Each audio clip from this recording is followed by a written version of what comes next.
বন্ধুরা, রিম্পার রান্নাঘরে তোমাদের সবাইকে স্বাগত। আজ আমি তোমাদের দেখাবো ছোলার ডালের পরোটা। এর জন্য ছোলার ডালটাকে এরকম হাফ সিদ্ধ করে নিতে হবে, একটু শক্ত শক্ত থাকবে এই অবস্থায়, একটু হালকা ভাপিয়ে নিতে হবে।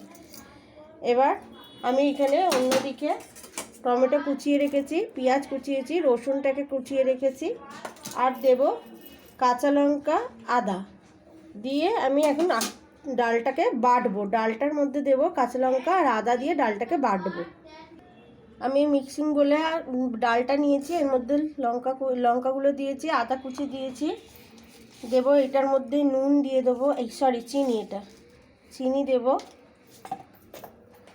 অল্প একটু নুন দেবো, যেহেতু আমি ডালটা নুন দিয়ে সিদ্ধ করেছি তাই একদম 1 চা চামচের মতো, একদম ছোটো চামচের মতো একটুখানি নুন দেব। নুন ঝাল আমাদের স্বাদ মতো করবে, এটা যত স্বাদ মতো করবে তত টেস্টি হবে। ডালটা আমার বাটা হয়ে গেছে, দেখবে এরকম মিহি পেস্ট করে নেবে। এবারে আমি কড়াতে তেল দিলাম, এবার আমি পেঁয়াজ কুচিগুলো দিয়ে দেবো। পেঁয়াজ কুচি, টমেটো কুচি, রসুন কুচি সব একসাথে দিয়ে দিলাম। অপর দিকে আমি ময়দাটা মাখবো, একটু তেল দিয়েছি, রিফাইন অয়েল, আর দেবো চিনি, আর দেবো নুন। এবার ভালো করে ময়াম দিয়ে মেখে নেব। আর এই যে মশলাটা আমার হালকা ভাজা ভাজা হয়ে গেছে, এর মধ্যে আমি দেবো জিরে গুঁড়ো আর ধনে গুঁড়ো অ্যাড করব। এটা হচ্ছে জিরে গুঁড়ো, এটা হচ্ছে ধনে গুঁড়ো, এই চামচের 1 চামচ আর একটুখানি করে দিলাম। আর দেবো হলুদ।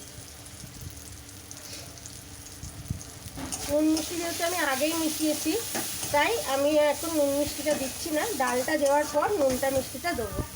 আর দেবো ধনে পাতা। তোমরা এটা অপশনাল, এটা দিতেও পারো আর নাও দিতে পারো। এবার আমি ডালটা এর মধ্যে দিয়ে দেব, বেটে রাখা ডালটা। আমার এখানে নুনটা একটু কম হয়েছে তাই আমি একটু নুন দিচ্ছি, তোমরাও তোমাদের নুনটা স্বাদ মতো দিও। একটু আমি লাল লঙ্কার গুঁড়ো দিচ্ছি।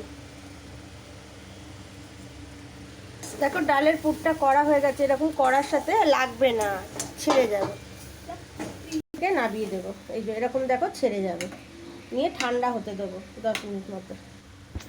এবার লেচিগুলো আমি এবার পুর করে নেব। একটু বড় সাইজের, রুটির থেকে একটু বড় সাইজের লেচি কেটে এর মধ্যে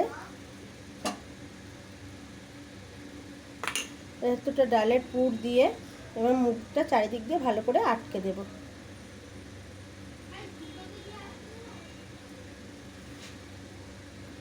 তার সাহায্যে আমি লেচিটাকে বেলে নেব। বেলা হয়ে গেছে, এরকমভাবে তোমরা বেলে নেবে আর একটা একটা করে সেঁকবে। দেখো ওপর দিয়ে এরকম তেল দেব।